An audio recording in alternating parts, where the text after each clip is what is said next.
Hello, Narayan. Hi, Bob. How you doing? I'm good. How are you? I'm doing good, too. What a coincidence. Let me introduce us. I'm Robert Wright. This is The Wright Show, available on both streaming video and via audio podcast. You are Narayan Helen Liebenson. Yes. You are a guiding teacher at the Insight Meditation Society in Barre, Massachusetts, very well-known Buddhist institution, and also at the Cambridge Insight Meditation Center. In Cambridge, Massachusetts. In Cambridge, Massachusetts. People should not fly to England in the hopes of getting guidance from you. I'm glad we got that straight. Yeah, that's good. And more to the point, you're the author of a book we're going to talk about called The Magnanimous Heart, Compassion and Love, Loss and Grief, Joy and Liberation. Mm-hmm. And also of a small kind of picture book of Buddhism that maybe we'll have a chance to talk about at the end of the conversation. Okay. That'd be great. Now, one great thing about talking about your Buddhism book is it gives me a chance to talk about my Buddhism book. Why Buddhism is true, because you are mentioned in it. I know. You have been a teacher of mine on, I'm guessing, maybe 5 meditation retreats or so of a week or more over the years. And these were all at Insight Meditation Society. These are silent retreats, but in the course of even a silent retreat, there are a couple of times when you actually the students are actually allowed to speak. There's usually, the way they're structured at IMS, there's a meeting, kind of a meeting of several students with the teacher, and then also a one-on-one with one of the two. There have always been 2 teachers at these retreats, and the story I tell in my book, I actually quote you a couple of times. One on the subject of emptiness. The quote I'm going to talk about is not quite as obscure as the subject of emptiness, maybe. But we were in our one-on-one meeting, and you knew I was writing a book. And I don't know what occasioned this comment of yours. Maybe I was asking questions like a journalist instead of like a yogi or something. But you said, you know, you may have to choose between writing this book and liberation.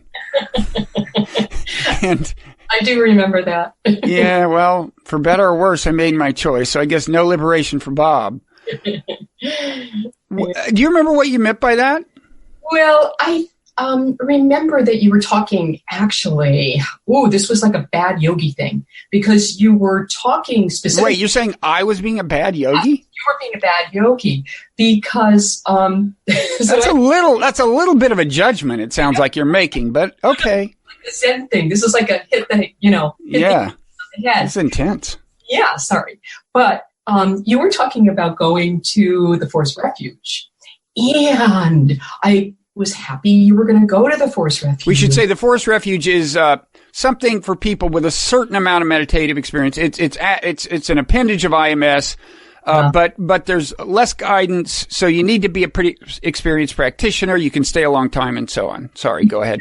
Be a little bit more self-reliant to practice at the forest refuge. Mm-hmm. Well, you had the number of retreats that you needed to have sat at IMS to be able to go to the forest refuge. So you were exploring with me this idea of sitting for the first time at the forest refuge. However, you told me that you were not going to just sit while you were there. You were going to at least think a lot about this book that was on your mind. So you sort of have to agree with me around bad yogi. That's bad. I am ashamed. I will live in shame. Well, right. So that's what that was. That was the context of that I was thinking, you don't want to waste your time at this place where it's quiet and the conditions are perfect and you could really look deep at things as they are instead of concocting and creating and doing all the things that you're obviously really good at, but not in this particular context. Right. Retreat life. I thought it was such a waste of your. I mean, you're certainly right that in general, my meditative practice, maybe especially as I was writing the book, but is impaired by analyzing the experience itself and thinking about how I might explain it to others. Right. That's to some extent an inclination of mine, and is of course heightened when I'm writing a book. But so you were, I can't complain about your reprimand. But wait 1 second. Because a lot of people, that's how they spend their time too. They're not just doing what they're doing. They're also, as they're sitting, they are thinking about who at home they can tell their experience to. You just have a much bigger audience than somebody who's thinking about going home and telling their partner or their best friend or their mom or somebody like that. You have this, kind of big audience that you can offer to. So you're doing the same thing that people ordinarily do. And I guess I'm trying to make a Dharma point here that everybody needs to let go of the efforts to describe their experience to others, because it's extra. It's extra, and it is going to be a bit of an obscuration to simply releasing whatever is into the field of stillness. I once went to a regular sitting group a few times, and they had this ritual. It was just like 5 or 6 people usually, but at the end of the sit, they would ask everyone to describe their experience. And I thought, this is a terrible idea because, right? You agree, right? Well, it depends. It depends, because that's a little bit different to me in that you are being asked to actually know your experience a little bit more by having to describe it. And hopefully the instructions would also be to let go after you have described your experience. So I think, again, context. But this wasn't, it was a changing cast of characters each week. So there are always people you didn't know. And, that makes you just kind of, if you think about how you're going to describe it to them, it makes you a little self-conscious in a perhaps not constructive way. But enough about me. That little digression does tie into the last word of the subtitle in your book, which is liberation. Again, the book is The Magnanimous Heart, Compassion and Love, Loss and Grief, Joy and Liberation. We're going to talk about as many of these things as we can. A question I have that you don't have to answer now, but maybe we'll revisit it at the end. Okay. And maybe an answer will kind of emerge is, when you said you may have to choose between writing the book and liberation, like, what could I have ever hoped to achieve in the way of liberation? Cause that's a pretty momentous term in Buddhism, right? I mean, it's equated with awakening, enlightenment, nirvana, and those things are sometimes described as these almost unreachably ideal states, right? And so by the end of the conversation, I'd like to have fleshed out what you mean by liberation, what people can hope to get out of the practice. Yeah. I mean, it's such an interesting question, and we don't have to go into it extensively right now. You can if you want. It's a question because it's so much a practice of releasing and relinquishing and letting be and letting go, rather than getting something out of it. And this is really to me, such a crucial point, that in relaxing the grasping, in the letting be, letting go, what is natural and inherent begins to emerge and be revealed to us and be seen. And then, then we can live in that way. And you could say that it's a lessening of greed and hatred and delusion, but it's also something very, it's positive qualities such as kindness and compassion and wisdom and spontaneity and affection and, a greater capacity to love, a greater capacity to love without leaving anyone or anything out. All of that becomes available. And so it's in the moment a living of liberation. It's not like I am liberated, because of course that makes no sense at all. I mean, it's such a different, interesting thing because that sense of I want to be liberated, I am liberated. There's always a you are not, which is kind of always a problem.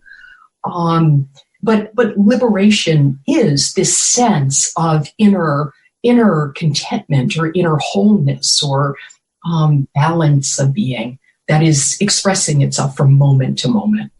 Well, sounds great. Maybe I shouldn't have written the book, but you still have a chance. It is what it is. So let's, your book is grounded in your personal experience, including a period of time a few years ago when, in a short period of time, your marriage of 23 years dissolved and your father passed away. And so you talk about, your own, dealing with the kinds of problems that afflict, so many people. So let's just start by talking a little about you and your childhood, how you got into the practice at a pretty early age. You got very adventurous and went to, Thailand to, a more literal kind of forest refuge, I guess we would say, a kind of something, in the Thai forest tradition. Yeah. That's I'm sure a little less cushy. Not that IMS is a 5-star hotel. It's, I think, a nice balance between Spartan and accommodating, but I think your experience there was very different. So why don't, first talk a little about where you come from and then how you got to Thailand.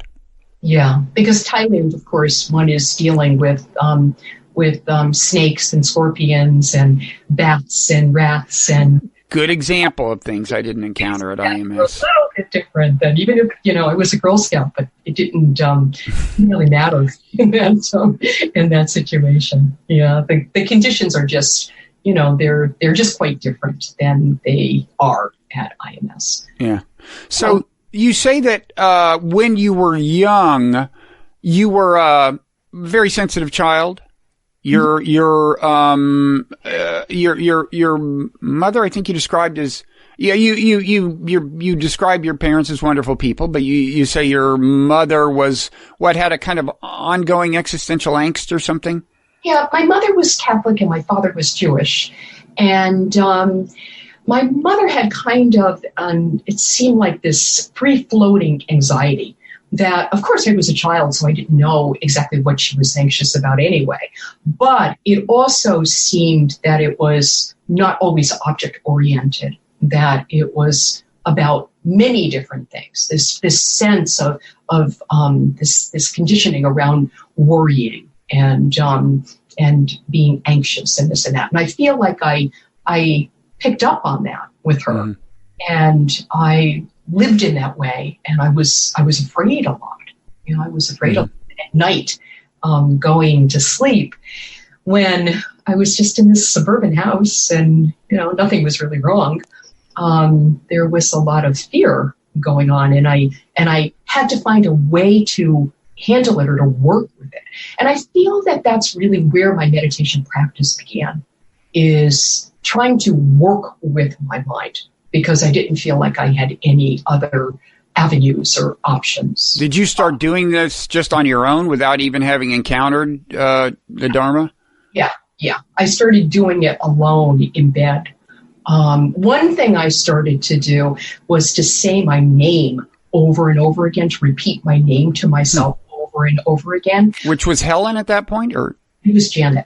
Janet. Yeah, Narayan is my Dharma name that was given to me 40 some years ago. So anyway, I would repeat it to myself over and over again. And little kids are usually quite identified with their names, right? So it was such an interesting thing, because I'd repeat it over and over again, and gradually,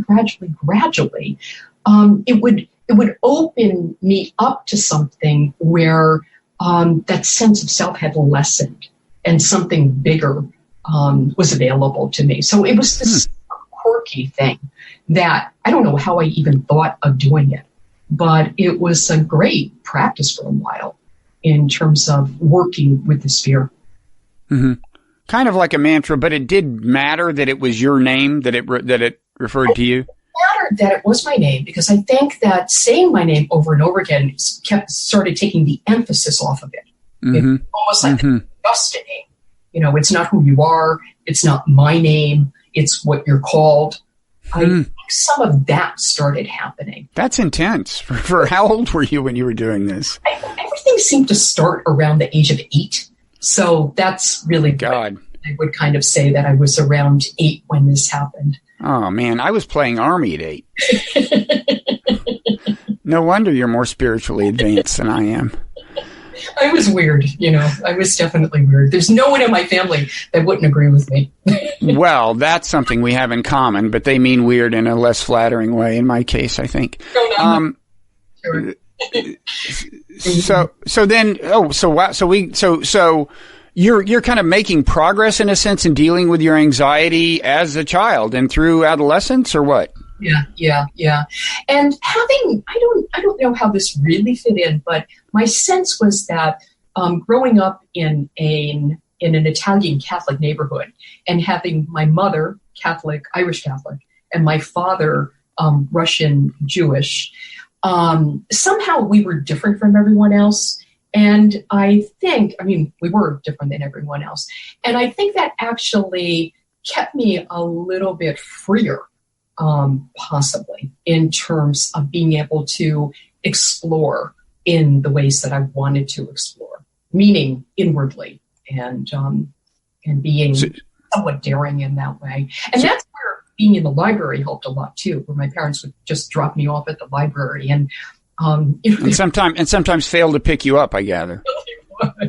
I still don't totally understand that.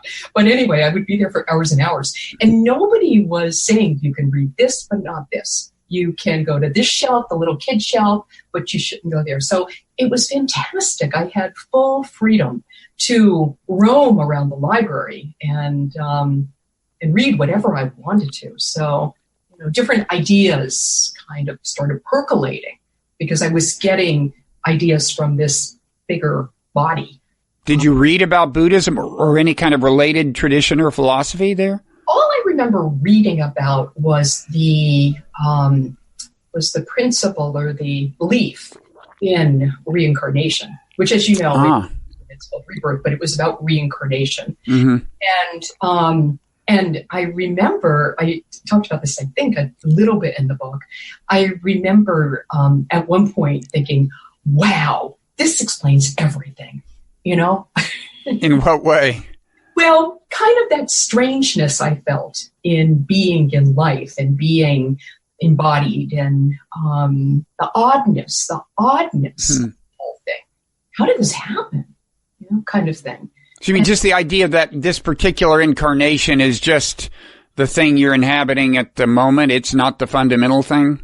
Yes. And it felt like it explained my family, that's why I'm with this particular group of people. Mm-hmm. Yeah. It kind of seemed to make a whole lot more sense to me. So did that lead you to Buddhism? That interest? I was doing a little bit of yoga at that point. This was when I was around 11. I started doing yoga on my own. Whoa. And I guess that was in the same book around about being. You were a freak, man. I was a freak. Doing yoga at 11? I know, it was really odd. But anyway, I enjoyed myself doing good. Yeah. And then when I stopped the yoga, but I, kind of drug, sex, and rock and roll for a while. But then I picked it up again when I was in my later teens, and I met Yogi Bhajan and the Sikhs, and Yogi Bhajan is the person who gave me my name. I just want to say a word about that, which is that when I first got this name, I thought, oh my God, what's wrong with Janet? This is so pretentious. But everybody in the community started calling me Narayan, and I couldn't say, I did try to say no, don't call me that, but everybody started calling me anyway because of Yogi Bhajan. And now he is in what tradition? The Sikh tradition, Kundalini Yogi. It's Kundalini. Okay. Yeah.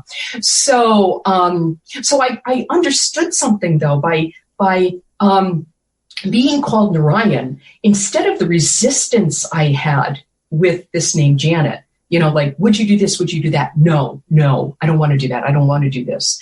With Narayan, I felt this kind of letting go of the childhood and a sense of, yes, I can try that. Yes, I can do it. So it was very interesting how that happened. I'm sure it's not that way for everybody, but for me, it was quite useful. It was quite helpful. Wow. Yeah. So now you're for my parents, as you can imagine. Well, they weren't wild about that was. They call me anything other than my birth name. I can imagine. They were pretty tolerant of it, though, in the end. They liked me, and they thought I had done well in life, and they felt like actually, when I was 24, my mother, who had always worried about me, looked at me and gave me a great gift. She said, "I don't have to worry about you anymore." Wow. That was profoundly fantastic and wonderful, and our whole relationship changed. What a vote of confidence. Now, by that time, had you gotten interested in Buddhism? Had you been to Thailand? I had, yeah. In those years, like early 20s, I started getting deeply interested in this incredible, you can join me on this, contemplative practice of sitting quietly and doing nothing. I don't know why, but it made the most sense that anything has ever made to me up till that point. Just to stop, just to stay still, to do nothing. And my faith was borne out because in just sitting quietly and doing nothing, things started to reorder themselves. Things started to make sense. The confusion began to lift. The fog started to clear. The whole thing happened I really say in spite of myself, in spite of my best efforts to get in my own way and block it all. The sitting itself, just the faith, I guess, in the sitting practice helped tremendously. And you started sitting, as a teenager or what? Before you went to Thailand, right? Yeah, before I went to Thailand, yeah. So later teens, early 20s, I was experimenting with sitting because I was so drawn to it. And then, of course, in Buddhism, it's such a thing to just sit and contemplate. And so even though the mind was incredibly confused, it started to clear out on its own, in its own way. When I saw that, my effort was important, but it wasn't the only important component. That just the effort to sit there was important and to face what is. But I didn't need to do much more than that.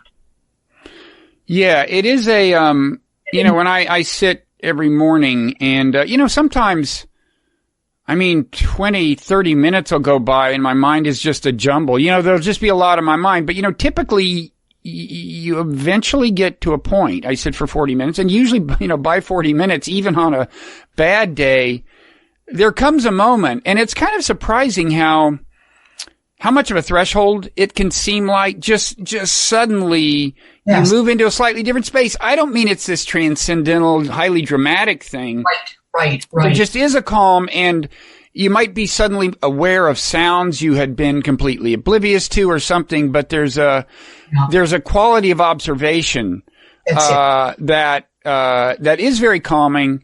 And, sometimes in that phase, just like good ideas will bubble up. There's a creativity that can begin to happen because of the calmness and the steadiness. Something else can begin to happen. It's like, as you and I know, the calmness is just calm. And that's where the Buddhist teachings are so brilliant, that's half of the practice. But it's really, as we know, seen as a springboard into asking meditative questions, investigating, inquiring, illuminating all aspects of one's life. So it's not confined to one particular posture, which is just a posture. Okay. So before we go ahead. I just like what you said about, that you sit and then you see that something shifts. And I tend to call that the clicks. It's like you click into something else. And then if you sat longer than 40 minutes, you might click into something else. And then, so on and so forth.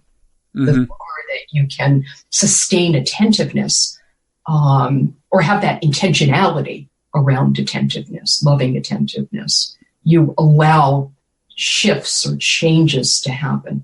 Just to make the point, Okay, so before we get into that further, why don't you just say a little about the Thailand experience, because I think it was so dramatic. I mean, it would sound dramatic to us, however it felt to you, I think, because you did. First of all, I've heard you describe some of the conditions which you alluded to briefly, where you just weren't in a place that was insulated from snakes and things, which could be a source of anxiety to some people, but.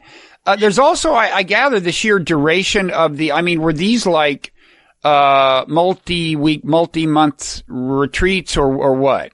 Yeah. Well, I want to tell you an insight I had regarding snakes, because one evening I was in my own little hut, and, of course this is like a screened in kind of hut thing or what? Or it's just like a wooden, like room house? Tiny wooden, okay.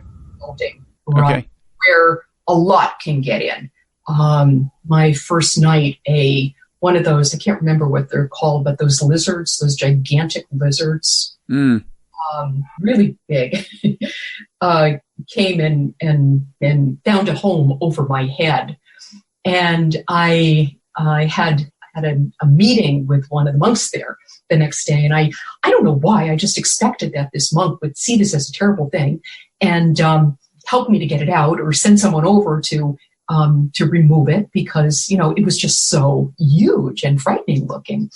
And of course he did not. And he said, "You'll be fine." And things like this happen here. And I at some point realized, he didn't tell me this, but I realized that they could have gotten it out and it would have come in again. In other words, it was not an airtight situation. So even if I think there's a metaphor there. Well, yes. Exactly. So anyway, let me just tell you about the snake thing, because it was really an interesting experience. I was afraid of the snakes, and I was afraid the scorpions were huge. And, you can step on one if you don't have the right flashlight. And for whatever, I was not as well prepared as I could have been, and my flashlight kept going out when I really needed it. So at one point, I was outside of my little hut, and I was doing some walking meditation at night. And the way you do walking meditation there is you light a number of candles on your path. And then you have to keep lighting them because they go out. So you have to keep, keep lighting, keep caring for the path. Mm-hmm. And so I was scared as I was walking that I was going to bump into a poisonous snake and die, and nobody would ever know, and all of that. My mind really took off with it. And then I had this understanding that the snake did not care about me, that the snake would bite me if I came across its path, but it was not my path. And that the snake had its own life with its own family and its own, whatever. And I was the one that was bothering the snake. The snake was living its own life, and I would have simply gotten in its way. And it was that simple. So the emotional content of it went out at that point. And I learned something. I learned something about fear. And I learned something about not letting thoughts pick up steam. And I also, at this particular monastery, the teacher was this very fierce, and I felt very loving teacher. I really loved him. His name was Ajahn Mahabua. And I had heard that he could read your thoughts. Now, who knows, because people say these things all the time, that this person can do this and all these psychic powers, and it doesn't matter. But anyway, that kind of stuck in my head. And so I didn't want him reading my thoughts. My thoughts were like anybody else's thoughts, pretty crazy. And so it kind of kept me a little bit more attentive, aware. It helped. It helped. I mean, I was in my early 20s when this happened. I don't think now I would care at all if somebody could read my thoughts, but then it really mattered to me. Mm-hmm. And it helped to have that kind of presence. Okay. And so you stayed in Thailand, how long total? I went 2 times, and both times were 2 months each. Okay. Yeah. More or less sitting in silence along with Teacher conferences, kind of. Yes, exactly. Really on my own. I mean, you go to have your one meal a day, which is breakfast. I always wondered why it was so early in the day if you weren't going to eat for the rest of the 24 hours. Mm-hmm. One would go have that one meal with other people if they didn't bring it over to me. And then the rest of the day was sitting and walking, was on my own quietly. And then I had a teacher there, Ajahn Panya, mm-hmm. who was, kind of a student of Ajahn Mahabua's. And he would come over, and I was able to have to chat with him and have really good conversations. And every so often, I would talk to Mahabua with translation too. Okay. Now, Mahabua, there's a important term in Buddhism called dukkha that's often translated as suffering, sometimes as unsatisfactoriness. You say that his characterization of dukkha was what? A constant squeeze? Yeah, was that? Find this word dukkha, which can mean suffering or unsatisfactoriness, or stress. But how he defined this word is that there is always this constant squeeze. Mm-hmm. And I would just expand on that and say that we can feel that squeeze if we tune into it. And it's one of those surprises in meditation, as you might know, which is that, okay, we know when we're getting squeezed in life. We know when difficult conditions are happening and we feel really squeezed, almost like there's a vice. Squeezed is not accurate. It's really a vice. Mm-hmm. But a lot of the time we can just kind of go on with our life. And if things are not so bad, we can think that it's not there. But when we get really quiet, when we meditate and we get really quiet, it's not as if everything's wonderful. We begin to discover a more subtle squeeze. And this, from the viewpoint of real peace and ease and liberation, is really good news, because then we have a chance of releasing it and letting it go. So you're saying you recognize how at a subtle level, how pervasive yes. dukkha can be? That's it. Yes. Which is, one form it takes is just always wanting things to be a little different than they are, right? Like, what could I eat or scratch or whatever that would make me feel a little better, or where could I move that would make me feel a little less bad, or whatever, right? It's that constant. That's it. Always there's got to be something better. Always there's got to be a different moment. Always things were better than they are now, or are going to be better than they are now. And that's where meditation allows us to rest in life as it is right here and now. Mm-hmm. It's so powerful and beautiful in that way, because this is what we have. We don't know what's going to come. And I'm not saying don't plan and prepare and do what we need to do, but we forget that this is all we have in reality is right now. Yeah. Mm-hmm. And of course, dukkha is the thing that the Buddha said you could, in principle, be liberated from, and the elimination of it was the point of the famous sermon at Deer Park and so on. But but that's not the same as saying trouble won't arise. No, because we live in this world of conditions. So right. Trouble is always going to arise. And if we can accept that as inevitable, in my book, I'm focusing on really the reality of loss, kind of almost saying that dukkha and loss are the same thing, that there's always all these different descriptions, but why is there this constant squeeze? Oftentimes because of loss. Loss that we know is going to happen, loss that has happened, that we still feel the heaviness and the weightiness of, loss that we're currently experiencing. And is there a different way to respond to loss, to be in relationship, in wise relationship with loss, instead of being completely bound by it and resigned to it, or afraid of it, or thinking that it's unnatural? that it should not be happening. So the inevitability of loss, and then hopefully the compassion that can come about because of our own losses, because of the loss of everyone that we see around us that we're in contact with. Mm-hmm. Now, go ahead. Yeah, in that recognition, we can come about it from a different perspective. Okay, so why don't we talk about two of the central examples in your book? I mean, as I said, in a fairly short period of time, you lost your father and you lost your marriage. And, people... And that was a short list, I want to say. Yeah, well, you can range as broadly as you want. But sometimes people say, wow, a divorce, it's like something died. But actually, I mean, the death of a person and the death of a marriage, there are different emotions that come into play. I mean, a death of a person there's a kind of specific grief that people pretty much always feel.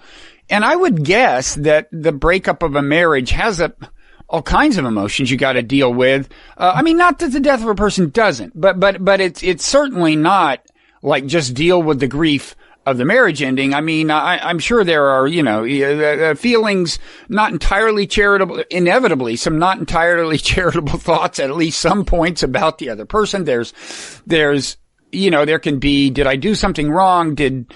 Sure. Who knows? But why don't you pick either of those? And if you could take us through, at an almost, kind of mechanical level, like how does one, you're having one of these feelings, pick the feeling you're dealing with, and how exactly does it happen that the practice, makes things in some sense better? Right. Yes. Well, I just would agree that divorce is incredibly complex, and not to say the death of a partner is not, because that can be super complex as well. Divorce is trickily complex because people don't know what to say. They don't know how to hold it. They don't know whether you're happy or sad. They don't know whether to offer congratulations or regrets. It's really complicated. Yeah. So I'm gonna use the word heartbreak. One of my very wonderful dear friends, I don't know if you've ever heard of Sarah Doring. She was someone at IMS who died some time ago at the age of 91. And she was a great benefactor of IMS, but she was also a great yogi, a really great yogi. And she wrote me a letter. She had 3 divorces by the time she started to practice. And she wrote to me, and she used the word anguish. And I thought, this is so beautiful. This exactly fits the spot, that it's anguish. So looking at this emotion or phenomena or mental state of anguish, that's the one that might be most appropriate, because anguish, it's everything. It's a very there's a lot in it. It's a feeling of utter bereavement, of really having lost what you most wanted or most felt you needed to have. I mean, it's a little elusive. When I think of like fear, anxiety, physical pain, dread, more specific feelings come to mind in a way than anguish. I mean, I almost have to imagine myself being anguished about something, and yet it is a thing. Yeah. Well, I think it often comes with bereavement. When there is this intensity of loss. And sometimes with divorce, oftentimes with heartache or with divorce, or of course with the death of the person that you really wanted to be around, forever. There's a feeling of half of your body being cut off. You don't have people talk about the person as your other half, which is, I've always objected to that way of looking at things, because, we're all, what am I, chopped liver? Yeah. Exactly. We're all wholly Buddha in nature on our own. But anyway, for me, I felt like my left arm had been cut off. And it was such an interesting thing, because I'm right-handed. So it was my left arm and not my right. In other words, I was fully functional throughout this whole thing. And at a certain point, I, kind of working meditatively. And I had this very, very interesting experience after some time where not only did the left arm kind of reinstate itself, but I had 4 other arms that I had not known that I had. So I felt like the 5-armed bodhisattva, that kind of came out of this. I know it sounds grandiose, but it was. No, it's funny. After my father died, my mother, after a period of intense grief, realized parts of herself she hadn't realized before. She had never gone to college, and she went in her 60s, went to a junior college and got an associate's degree and stuff. Exactly. Did you sit with the feelings associated with and can you, for people who don't meditate, can you just kind of describe how that is productive? They might think like, look, if these are bad feelings, why revel in them? Why get mired in them? Why spend time with them? Isn't the goal to get rid of them? So can you just explain how that's productive to actually kind of observe them? In a kind of a calm way? First of all, to say that with difficult emotions, any degree of ruminating, you really don't want to do. Any degree of adding to the thoughts that arise. Usually when painful feelings are happening, with thoughts, the thoughts that arise, they're the ones you most believe.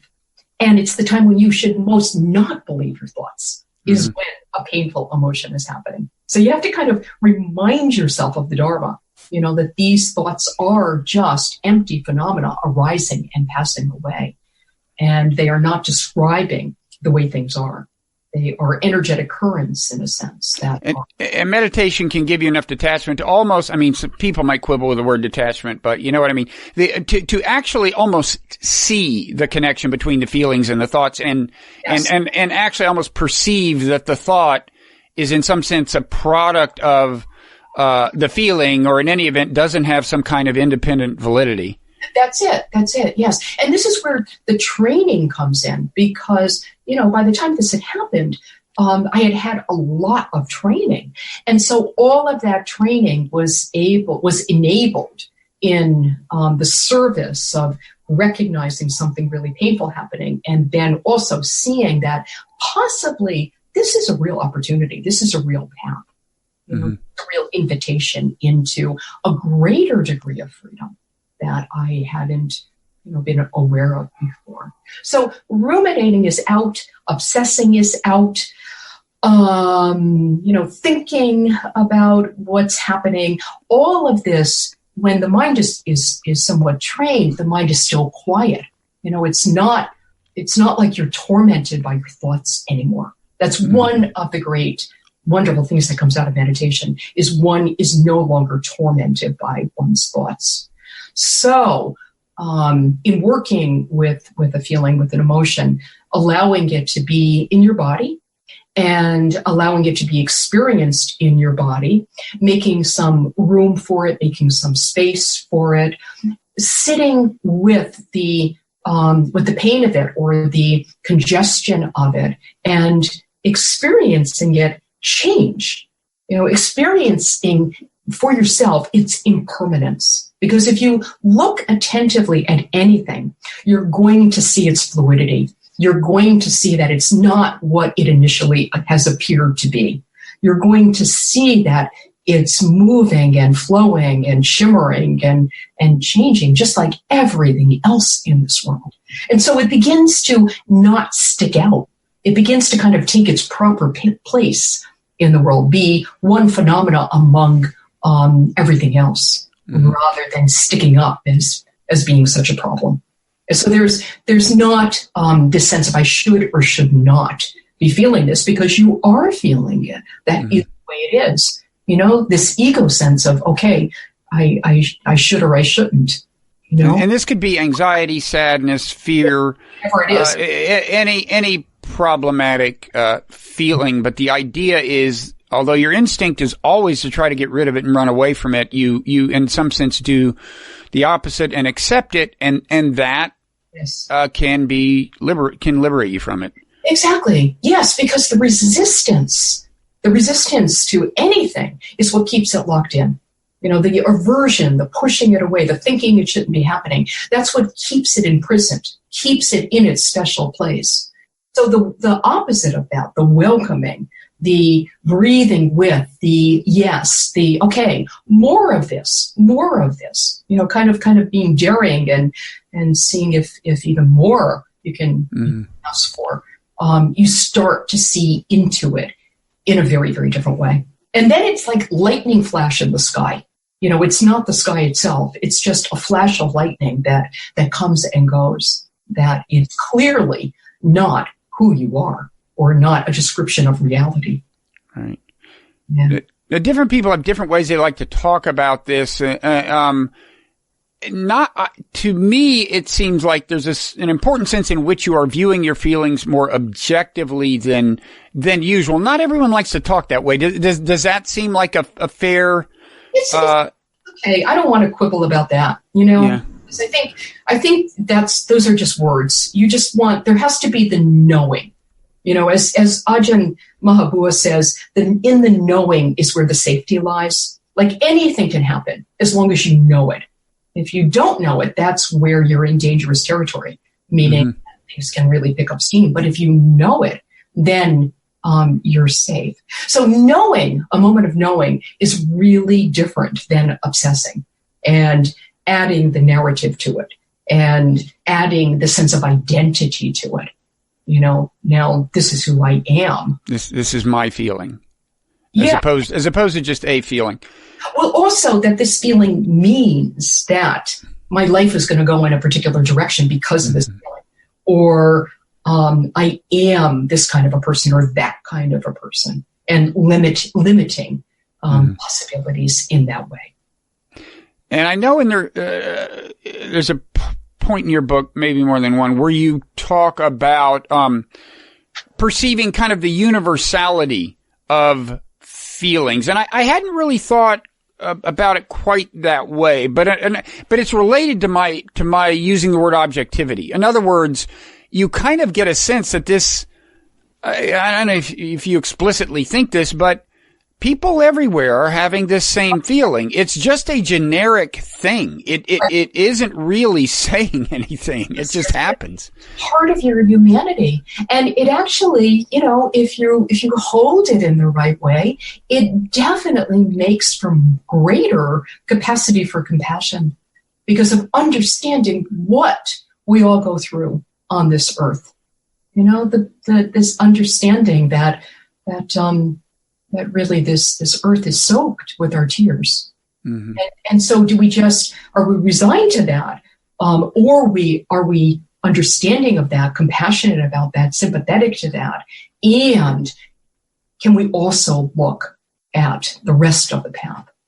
Can we use that as our path? Because this, of course, has nothing to do with nihilism or giving up or passivity, right? Sometimes people think of meditation in that way. Such a shame.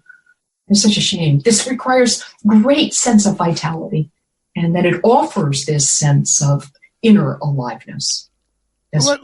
Let's talk just briefly about that issue of whether the practice leads to nihilism or passivity or anything, because there's a really nice passage from a Zen Buddhist. I don't know how you pronounce this exactly. Dogen, Dogen maybe. Okay. But maybe not. Anyway, it's, I guess, maybe where the title of your book comes from. It says, Magnanimous Heart is like a mountain, stable and impartial. Exemplifying the ocean, it is tolerant and views everything from the broadest perspective. Having a magnanimous heart means being without prejudice and refusing to take sides. Now, this refusing to take sides thing, it makes some people worry. Like, no, I'm a Democrat. And so on. In other words, like life involves making moral judgments, being on one side and so on. So, of course, what that means is that we are inclining towards the wholesome. And we are withdrawing our investment in the unwholesome. And this is very clear. We're really sunk if we don't do that. So we're inclining, we're drawn towards, we're attracted to, we're cultivating the wholesome.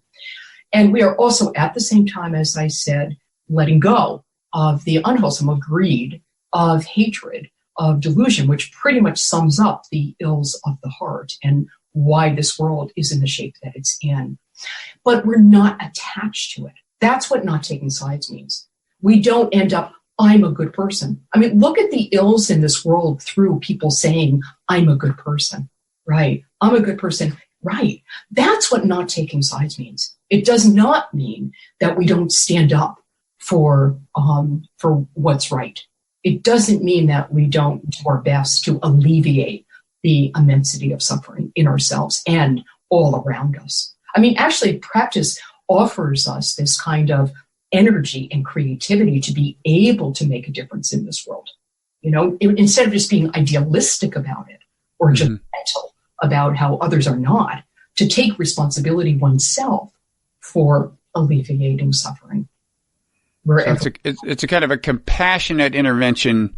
Yes. And it's not causing more trouble either. Right, which does often result from taking sides. Yes, in a conventional way of saying what it means to take sides. Right.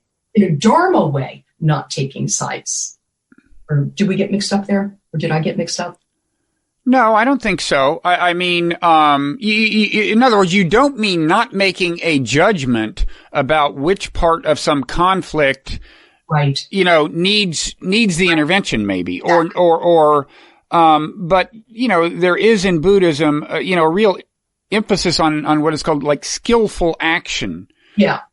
Which, and skillful intervention calls for a certain amount of objectivity.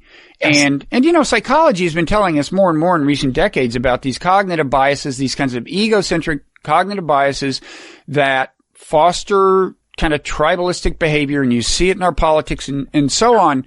Yeah. Is it your view that, before cognitive biases were cool, so to speak, before they were so talked about, that meditation was, without naming them, a good way to kind of erode them? Absolutely. Yes, definitely. Because we're looking at everything when we meditate. I mean, if you're just honed into, I want to be calm, that's going to be good. And it's going to be good probably for people around you, for you to be calmer. But it's just so little of the path, because really what we're trying to see is our conditioning. We're trying to see our habits. We're trying to see our biases, right? And the idea is that if we can see clearly, then they can begin to dissolve into really the light of wisdom and compassion. Mm-hmm. Yeah. So I would say that. Mm-hmm. And I must say, I had mentioned earlier that sometimes when I'm sitting, like a good idea pops up. What I mean by good idea is that it's not like a revenge fantasy, for example. It's just not. And I have these kinds of impulses. In other words, I'm mad at somebody. It's like, what do they deserve?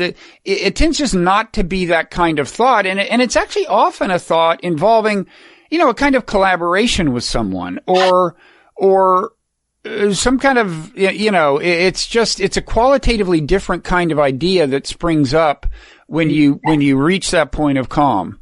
Exactly. And that's insightful. That's like, how can I not separate from this person? Like this other person is the enemy, and I, have to defend myself, and I have to protect myself, and I have to annihilate them because they are the enemy. How can it be joined together? And you're doing that within yourself. And then no matter how the other person responds, maybe they do and maybe they don't, but something within you is unified. And then you're different when you see that other person. Yeah. Now, so we've talked about a marriage ending. Do you want to talk a little about dealing with the death of a loved one as you had to do? Yeah. It was a time where so much was going on that that it was really hard to discern where the grief was going in terms of whether it was about my father, whether it was about the marriage, whether it was about other things that were going on at that time. Yeah. So I don't know, it was a really beautiful death. I can say that. In the sense of? We put on opera as dying, and I was able to whisper into his ear. He was a swimmer, and he taught swimming. And so I was able to whisper, go head for the open sea. Oh. Got your back. If you meet any sharks or whales on the way, just kind of hit them on the head and keep going. Just keep going. Head for the open sea. Yeah. That's nice. There are advantages to knowing when death is happening. I mean, my father, we were gathered around his bed. Yes. Yeah. Yeah. I remember you talking about swimming at a meditation retreat. At retreats, if people don't know, the yogis are more or less, are silent with the very rare exceptions I already noted, but you do hear some guidance from the teachers. And in the evening, there's a so-called Dharma talk. And I remember you talking about swimming. And I think, did you do swimming or did swimming, or was it just your father? It's everybody in my family. Yeah, that's what I thought. You were saying you were a swimmer.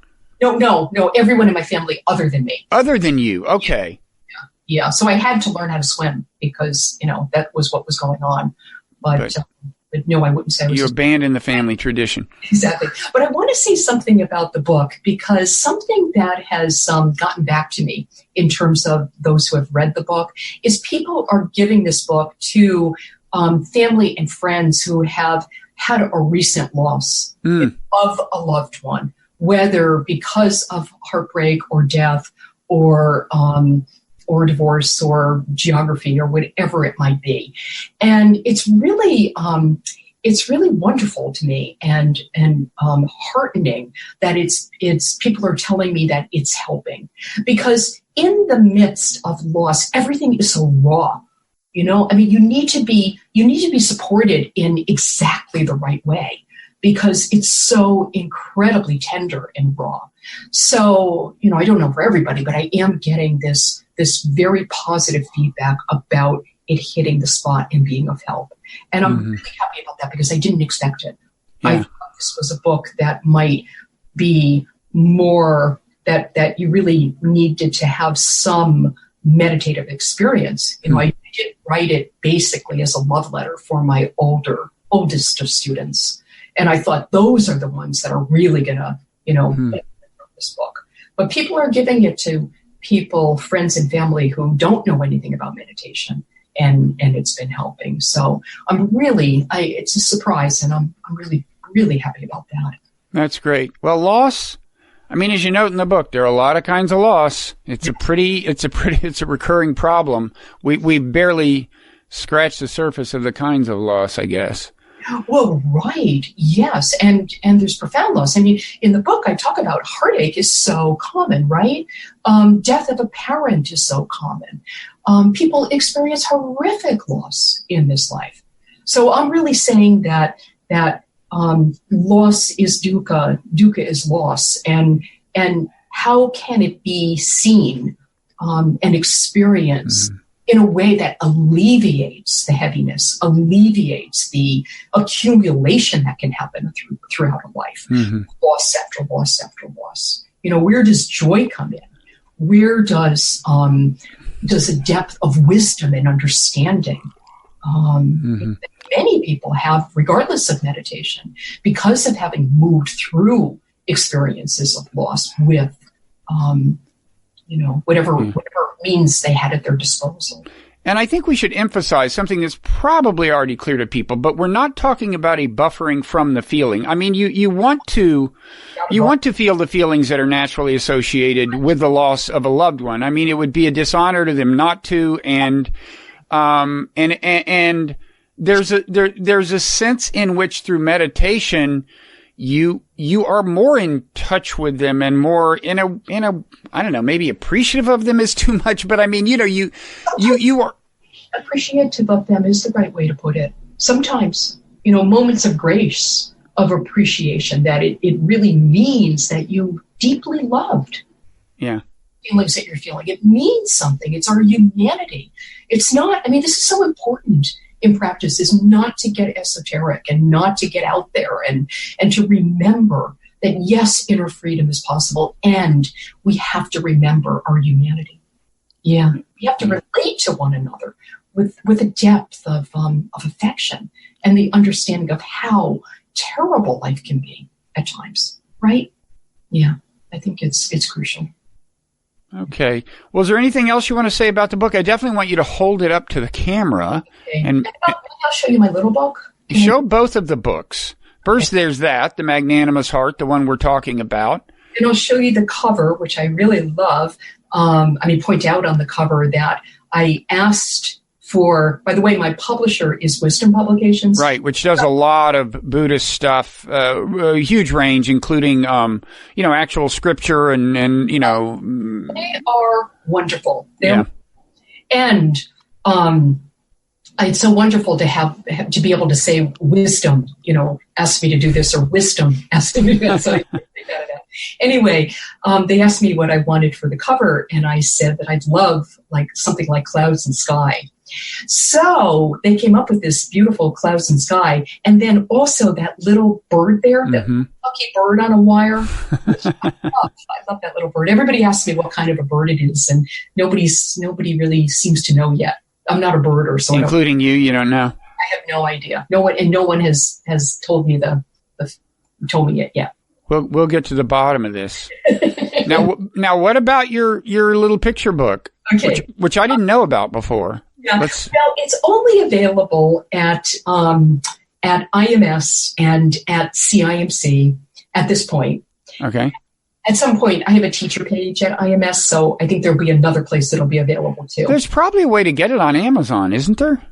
I haven't done anything about that. So there's a place where it says it's available, but it really isn't. I see. But anyway, I just want to share it because it's a picture book, which means that I drew the pictures in it. Can you see it? When driving, just drive. That's how. Yes. Okay. Those are nice. Have you been a drawer from an early age? Yeah, I have been. And then I have a few quotes here. The way of the sage is to act without competing. So I have a few quotes here too. But basically, the book has to do with doing everything in your life with awareness. So when sitting, just sit. When walking, just walk. When reading, just read. When talking, just talk. That kind of a thing. Yeah. And then these little that's somebody working on a car, which I have never done. But yeah. Mm-hmm. Yeah. Well, congratulations on both books. Yeah, thank you. Thank you for writing them. And also, I have to thank you for, for being my teacher on a number of retreats. I mean, the first retreat I went on in 2003 was, I don't want to say it was enduringly transformational in the sense that I became a lovely person for the rest of my life, but it changed my perspective permanently and made me see the value of the practice and stick with it. Mm-hmm. And I should thank, I guess maybe at this point we should say that your former husband is a meditation teacher, and he was the co-teacher of my first retreat, and I should thank him. I remember two little anecdotes about that quickly. I had this super dramatic experience on my first retreat. It was like this psychedelic journey inside to my brain, which isn't the point of mindfulness meditation by any means. That wasn't mindfulness meditation, but it was very meaningful. Right. And two things. I afterwards, the silence was broken. I tracked him down and told him how amazing it was, and he said, "Sounds great, but don't get attached to it." And I thought, well, I guess that wasn't nirvana then. But the other thing he said was, I was describing this experience where I kind of saw inside my head, it was like I was chastising myself, which I do a lot. But I said, but suddenly it was like one thing chastising the other. So normally I would be both the chastiser and the chastised, but this time I was just the chastised and I wasn't the chastiser. And he said something really interesting. He said, well, now you're half right. And what he meant by that was there's no you to be chastised. I mean, ultimately, that's where you would, and if I found true liberation in the ultimate sense, I would have maybe a deeper appreciation of that, but I'll keep trying. Yeah. Or not. Just, or not. Oh, yeah. Trying is a mistake, right? Yeah. Yeah. It's a delicate art. So want to make this the most important thing in your life and at the same time, let go of any personal ambition, right? Yeah. Well, that was important guidance that I think you gave me, was to quit obsessing over how successful I'm being at paying attention to my breath, quite so much. I was plenty intent on doing it. I could afford to gear it down a little. Yeah. It's just letting go of the extra, like the forward movement and resting back over and over again, resting back in the moment that is, instead of it's going to be or it will become. Speaking of extra, final thing that your teacher Mahabua said was that that liberation was enoughness. Yes, he used that. It's the same way of using these terms, like dukka, he defined as a constant squeeze. Nirvana, he defined, and it's defined in a lot of different ways, but he defined it as enoughness. So this sense of inner wholeness or completeness or equanimity or peacefulness, that you're not, the tanha is gone, the thirst, the hunger, the craving. The craving. Wanting things always to be a little different because you actually have enough. Exactly. And that's inner, because the world continues to do what it does. And yet we lose our struggle. We lose our fight. And so we're in the world with a greater degree of engagement, a greater degree of participation, but being able to offer something beautiful instead of just being squished by conditions. Yeah. Okay. Well, thank you so much. And congratulations again. The book is called The Magnanimous Heart, Compassion and Love, Loss and Grief, Joy and Liberation. Yes. And if you want the little book, you'll have to go to either Cambridge Insight Meditation Center, either one, or Insight Meditation Society in Barrie. Right, exactly. Yes, and eventually I'll get it going. I just haven't gotten it. And you should check Amazon every year or so to see if Narayan's entrepreneurial instincts have finally kicked in. It's so unlikely, but I'm trying. Okay. Well, thanks so much. All right. Thank you, Bob.